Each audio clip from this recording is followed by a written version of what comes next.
કુટુંબનું, એમના આખા પરિવારનું કોઈ પણ પ્રકારનું ભવિષ્ય રહેતું નથી. એ તો મહેનત કરતો હતો, એને તો મહેનત કરી હતી, એને તો ડોક્ટર બનવાનું જ હતું, એમાં એનો કોઈ વાક નતો. જે પરીક્ષા લેનાર હતા એમનો વાક હતો, પરીક્ષા આપનારનો કોઈ વાક નતો. એટલે આ વાતની ગંભીરતાને સમજવી જોઈએ. ભલે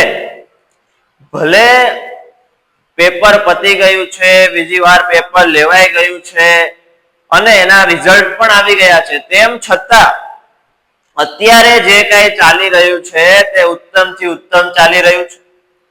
ત્યાં બધા વિદ્યાર્થીઓ, ત્યાં બધા યંગસ્ટર ભેગા થયા છે અને એની રીતે આ વાતનો નિવારણ લાવવા પ્રયત્ન કરી રહ્યા છે, જે સારો વિચાર છે, જે કરવું જ જોઈએ. નહીં તો આ દેશ તાનાશાહ બનતો જશે અને જે નેતાઓ બેઠા છે, જે પ્રધાનમંત્રી બેઠા છે, એ તાનાશાહી કરતા રહેશે.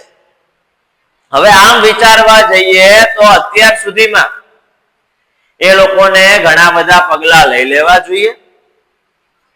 એ લોકોને બહાર આવીને આ વાત ઉપર બોલવું જોઈએ, એમના વિચારો કહેવા જોઈએ.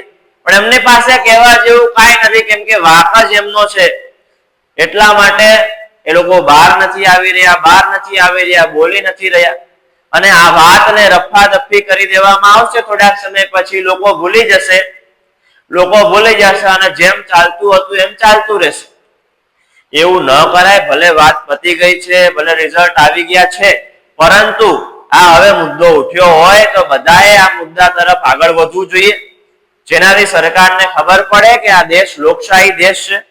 અમારે કઈ લેવા દેવા જ નથી, આપણે શું લેવા બધી બાબતમાં બોલવું જોઈએ. એવા વિચારોથી ઉપર આવીને હવે બધાએ આ બાબત ઉપર બોલવું ખૂબ જરૂરી છે. એવી ઘણી બધી બાબત હતી. પહેલા પણ એક પ્રોફેસર 111 દિવસ સુધી બેઠા હતા ગંગા નદીને સાફ કરવા બાબતે. એ મરી ગયા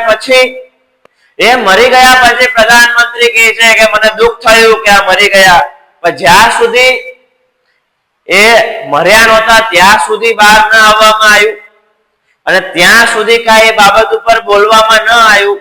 માત્ર ને માત્ર સંતાવના દેવામાં આવી કે મને દુઃખ થયું. એ કોઈ ઉપાય નથી. જો ચાહે તો એ કરી શકે છે, જે ચાહે એ કરી શકે છે, પણ કશું કરવામાં આવતું નથી. એ બહુ મોટો પ્રશ્ન છે. તો બધાને આ બાબત ખબર હોય અને બધા આ બાબત વિશે જાગૃત થાય એ માટે આપણે વિડીયો બનાવ્યો છે આજનો.